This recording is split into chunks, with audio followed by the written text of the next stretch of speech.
एक निर्दयी राजा जिसने एक भविष्यवाणी से डरकर ईश्वर को ही मारने की ठान ली थी, लेकिन वह नहीं जानता था कि जिस शिशु से वो भय खा रहा है वही बालक इस संसार को अपनी मुस्कान, माखन चुराने की मासूमियत और चमत्कारों से मोहित कर देगा।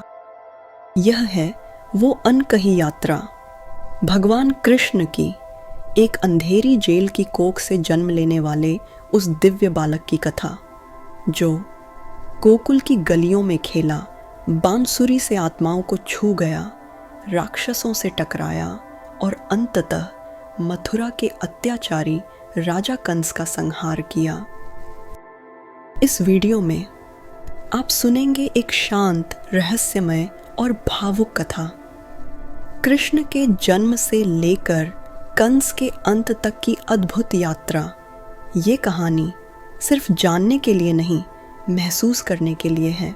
बैठ जाइए आराम से, अपनी आंखें बंद कीजिए और चलिए एक दिव्य यात्रा पर, जहां एक बालक ईश्वर बनकर अधर्म का अंत करता है। ये है कृष्ण की कथा, a divine story told for your heart, your spirit and your peace. Let's start.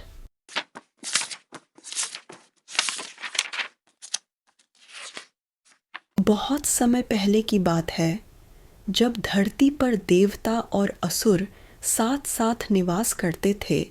Mathura नगरी उस समय अपने वैभव के चरम पर थी। सोने के महल, हीरे जवाहरात से सजे मंदिर और खुशहाल प्रजा। परंतु इस सब के बीच एक अंधेरा छाया हुआ था। वह अंधेरा था राजा कंस का शासन, जो अपनी निरंकुश शक्ति के नशे में चूर हो चुका था। उसके हृदय में केवल एक भावना बसती थी, अत्यंत भय, क्योंकि उसे एक भविष्यवाणी का पता चला था। एक शुभ दिन, जब कंस की प्रिय बहन देवकी का विवाह वसुदेव जी के साथ हो रहा था, पूरा मथुरा उत्सव में डूबा हुआ था।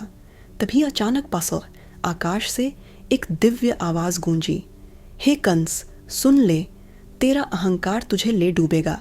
देवकी का 8वां पुत्र ही तेरे अंत का कारण बनेगा। यह सुनते ही कंस का चेहरा पीला पड़ गया। उसकी आंखों में एक अजीब सा भय समा गया। उसी क्षण उसने अपनी ही बहन देवकी और उनके नवविवाहित पति वसुदेव को कारागार में डालने का आदेश दे दिया। समय बीतता गया। देवकी और वसुदेव कारागार की काल कोठरी में दिन गिनते रहे। हर बार जब देवकी की कोख से कोई बच्चा जन्म लेता, कंस उसे निर्ममता से मार डालता। इस तरह एक के बाद एक 7 बच्चों को कंस ने मार डाला। फिर आया वह पावन समय, भाद्रपद मास की कृष्ण पक्ष की अष्टमी, आधी रात का समय। बाहर प्रचंड तूफान था, बिजली कड़क रही थी, मानो स्वयं प्रकृति किसी महान घटना की साक्षी बनने को तैयार हो रही हो।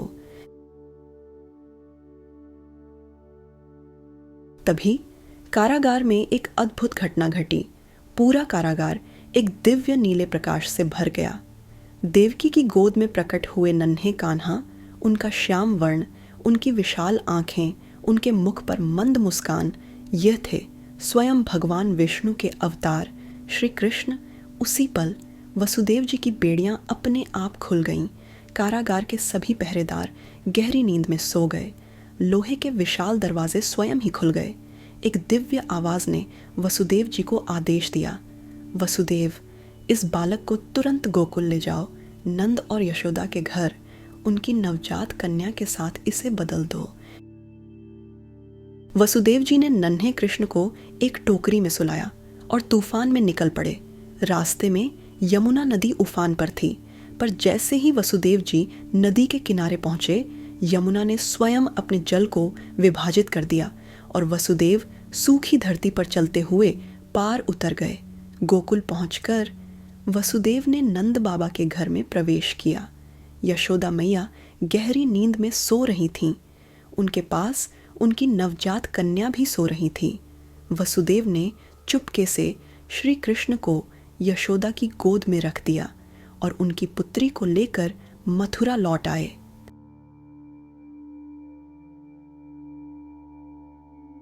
गोकुल पहुंचकर वसुदेव ने नंद बाबा के घर में प्रवेश किया। यशोदा मैया गहरी नींद में सो रही थीं। उनके पास उनकी नवजात कन्या भी सो रही थी। वसुदेव ने चुपके से श्री कृष्ण को यशोदा की गोद में रख दिया और उनकी पुत्री को लेकर मथुरा लौट आए। प्रातःकाल जब कंस को सूचना मिली कि देवकी ने 8वीं संतान को जन्म दिया है, वह तुरंत कारागार पहुंचा। पर जब उसने उस नवजात कन्या को मारने का प्रयास किया तो वह बालिका देवी योग माया के रूप में प्रकट हुई और कंस से कहा, मूर्ख कंस, तुझे मारने वाला तो सुरक्षित गोकुल में पल रहा है। और इस प्रकार गोकुल की गलियों में, नंद के आंगन में माखन चोर, मुरली वाले गोपाल श्री कृष्ण का लालन पालन होने लगा, जो आगे चलकर न केवल कंस का वध करेंगे बल्कि संपूर्ण मानव जाति को धर्म का मार्ग दिखाएंगे। गोकुल कृष्ण के आने के बाद एक सुनहरी चादर ओढ़ने लगा। गांव वालों को पता नहीं था कि यह नन्ही मुस्कान देवताओं के देवता की मुस्कान है, पर सभी जानते थे यह बालक अनोखा है। सुबह की पहली किरण के साथ जब गोपियां दही मथने बैठती, छोटे छोटे पैरों की आहट धीरे से उनके आंगन तक पहुंचती। मटकों से मक्खन चुराते समय उनकी आंखों में जो शरारत झलकती, वह देखकर सारा गांव मन ही मन मुस्कुरा उठता। एक दिन यशोदा मैया ने मक्खन का मटका ऊंची रस्सी से बांध दिया। अब देखते हैं मेरा नटखट कैसे इसे पाता है। पर कृष्ण तो कहाँ मानने वाले थे। उन्होंने अपने सखाओं को बुलाया और बनाया एक मानव पिरामिड। सबसे ऊपर चढ़कर न केवल मटका तोड़ा बल्कि बिखेर दिया। पूरे गांव में हंसी का मक्खन। जब यशोदा मैया डंडा लेकर दौड़ी तो कृष्ण ने ऐसी मासूम नजरें बनाई कि माँ का सारा गुस्सा एक पल में पिघल गया। वे बस फुसफुसाईं, मेरे श्याम, तू तो मेरे हृदय का भी मक्खन चुरा लेता है। लेकिन इन मधुर क्षणों के बीच दूर मथुरा में कंस की नींद उड़ी हुई थी। उसे सपने में भी एक बालक की छवि दिखाई देती, जिसकी हंसी उसके अंधकार को चीर देती थी। एक अमावस की रात उसने पुतना नामक राक्षसी को बुलाया और कहा, जाओ उस गोकुल में जहां यह बालक छुपा है, मेरे इस विषैले दूध से उसकी मुस्कान को हमेशा के लिए मिटा दो। क्या पुतना सफल होगी या फिर इस नन्हे बालक की मुस्कान के आगे सारे अंधकार की हार होगी।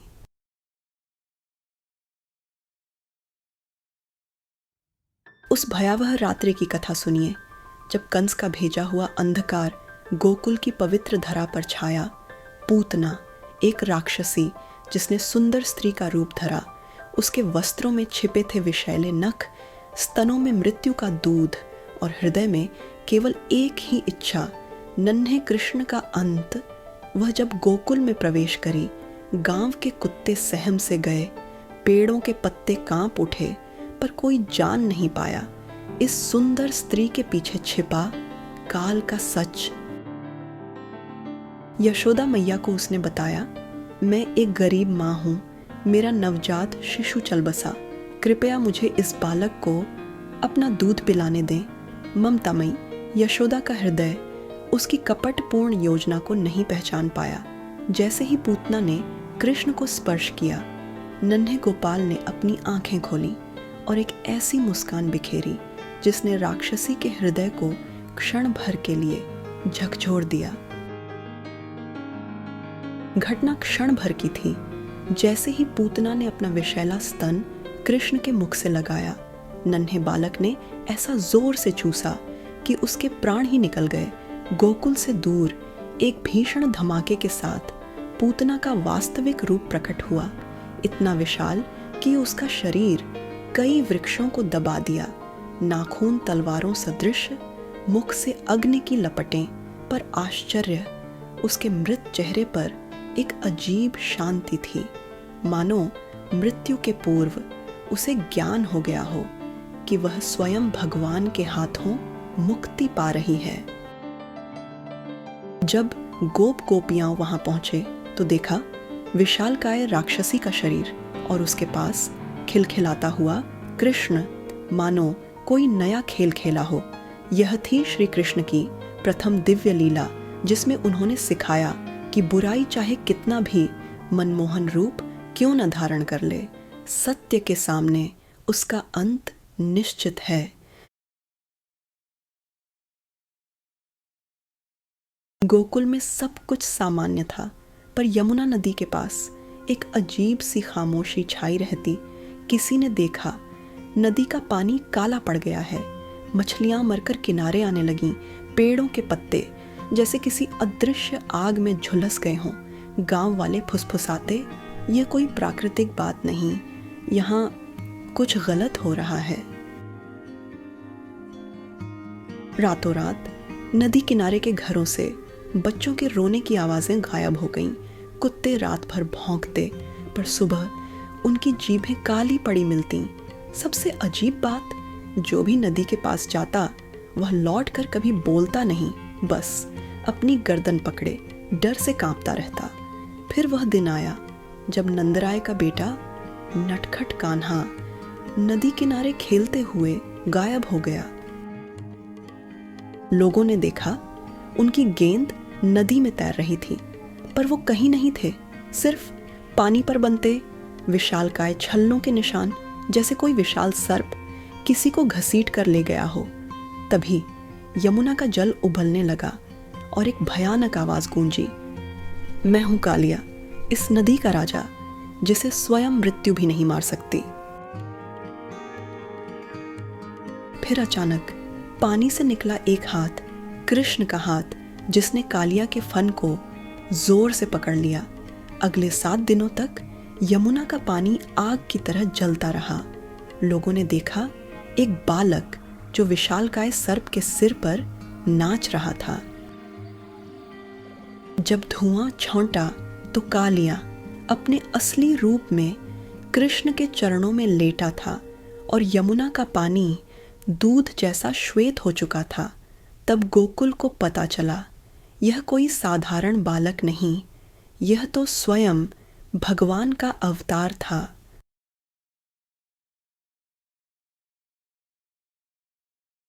वृंदावन का वह समय जब सूर्य अपने अंतिम सुनहरे स्पर्श से धरती को विदा कह रहा था, यमुना की लहरें उस प्रकाश को अपने भीतर समेट रही थीं, मानो किसी स्वर्णिम रहस्य को सहेज रही हों।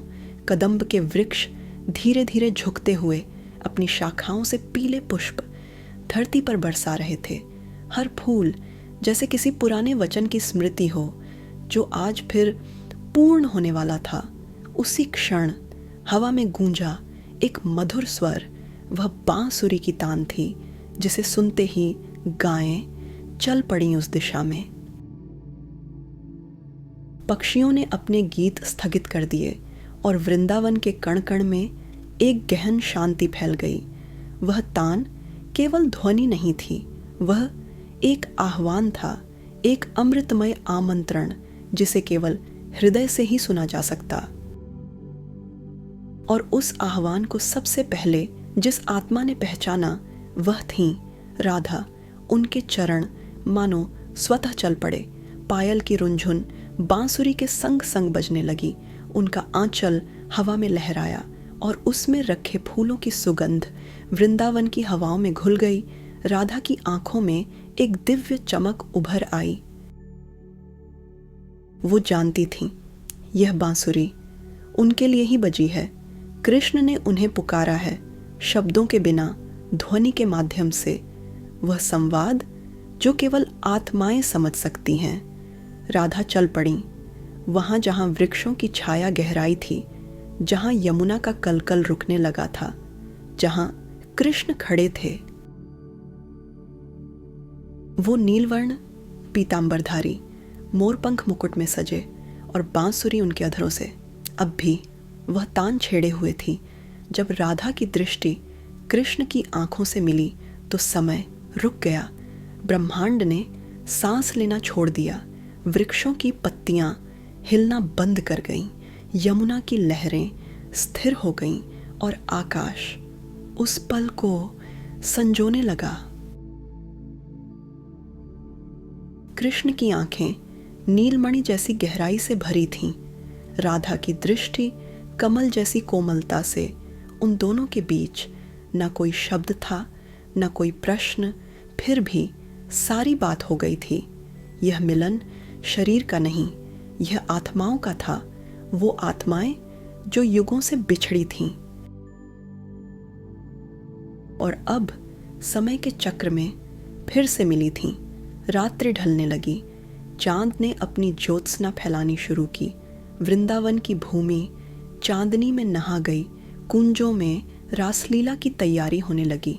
गोपियां श्रृंगार कर रही थीं।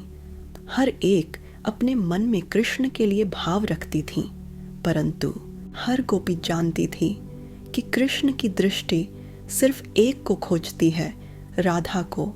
रास के केंद्र में कृष्ण थे और उनके चारों ओर नृत्य करती गोपियां। पर जब राधा आईं तो जैसे व्रत पूरा हो गया। वह नृत्य केवल शरीर का नहीं था, वह प्रेम की पराकाष्ठा थी। कृष्ण ने राधा के साथ वो रास रचा जिसकी गूंज आज भी वृंदावन की हवाओं में सुनाई देती है। रात बीत गई। चांद धीरे धीरे ढलने लगा। राधा धीरे धीरे चलने लगीं। पीछे बांसुरी की तान अब भी गूंज रही थी। वह जानती थीं कि प्रेम उपस्थित नहीं, अनुभव होता है।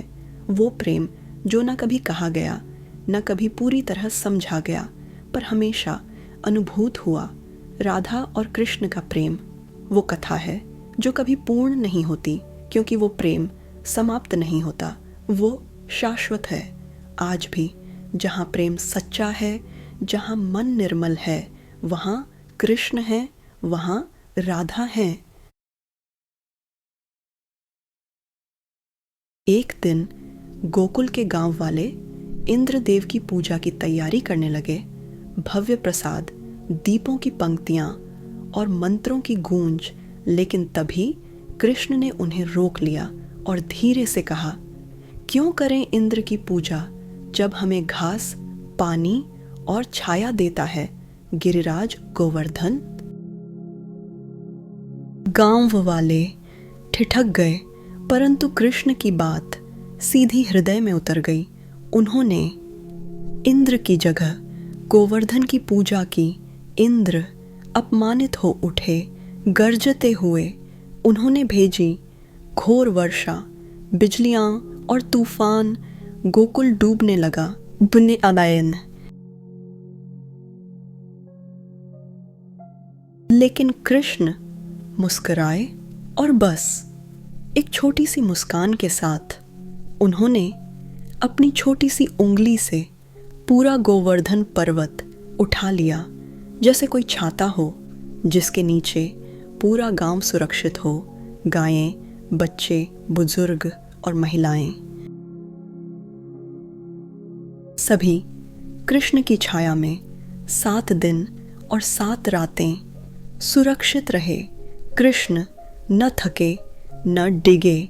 उनकी आंखों में केवल करुणा थी। इंद्र सब देख रहे थे और अंततः उनका घमंड चूर हो गया। उन्होंने सिर झुका लिया। कृष्ण के सामने वो केवल एक बालक नहीं थे, वो स्वयं परमात्मा थे। गोकुल को अब ये सच्चाई समझ में आ गई थी कि उनका माखन चोर कोई साधारण बालक नहीं, वो थे ईश्वर स्वयं।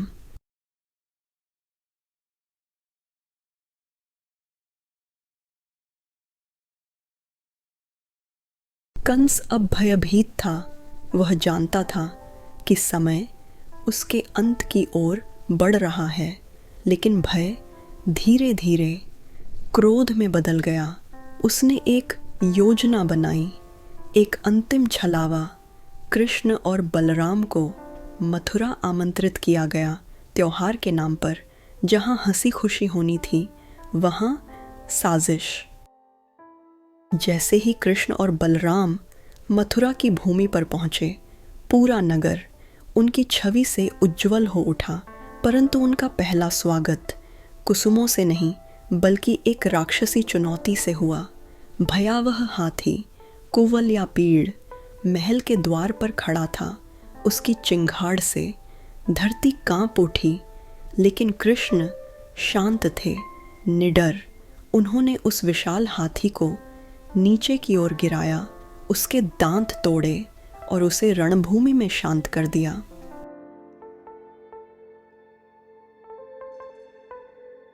महल के भीतर कृष्ण ने वह धनुष देखा जो स्वयं शिव का था। कई वीर इसे छू भी नहीं पाए थे, परंतु कृष्ण ने उसे उठाया और जैसे ही उन्होंने खींचा, एक गूंज उठी जो पूरे मथुरा में फैल गई। धनुष टूट गया, जैसे किसी पुराने अभिशाप का अंत हो गया हो। ऐसे थी। अब समय था कृष्ण और बलराम को चाणूर और मुश्तिक जैसे राक्षसी पहलवानों से भिड़ने का। सभा भरी हुई थी। राजा कंस अपने सिंहासन पर बैठा था, आंखों में घृणा और हृदय में भय छुपाए हुए।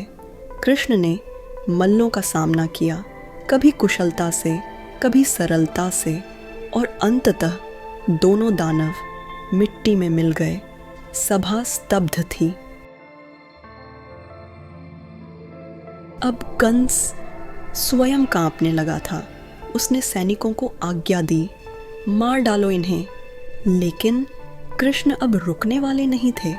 उन्होंने सिंहासन की ओर छलांग लगाई, कंस के बालों को पकड़कर उसे खींचते हुए सभा के मध्य लाया और धरती पर उसे गिराया। वो एक क्षण जब आसमान शांत हो गया और धरती ने एक अत्याचारी के बोझ से मुक्ति पाई। कृष्ण ने कंस का वध किया और वह भविष्यवाणी जो वर्षों पहले कही गई थी, आज पूर्ण हुई।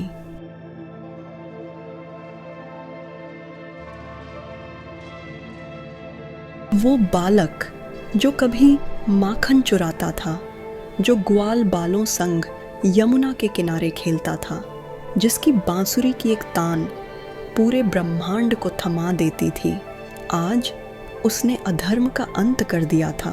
कंस जिसने वर्षों तक भय फैलाया था, आज उसी के चरणों में गिरा पड़ा था।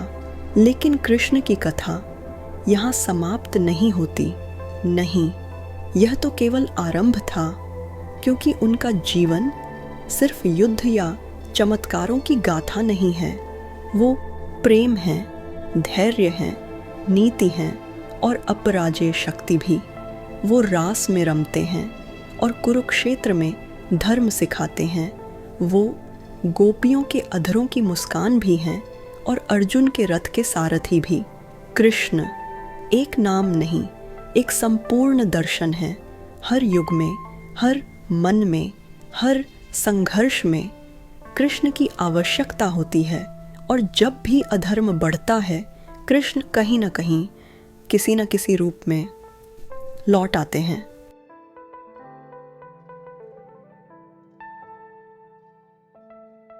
वो थे वृंदावन की मुस्कान, वो थे राक्षसों के लिए काल, वो थे पल में बालक और अगले पल भगवान। यह थे कृष्ण। झूले से सिंहासन तक की कथा, मिट्टी से ब्रह्मा तक की यात्रा। तो इस वीडियो को लाइक करें, कमेंट में जय श्री कृष्ण लिखें और इसे अपने दोस्तों व परिवार के साथ शेयर करें, क्योंकि हर किसी को जानना चाहिए कृष्ण का ये चमत्कारी सफ़र फ्रॉम क्रेडल टू क्राउन।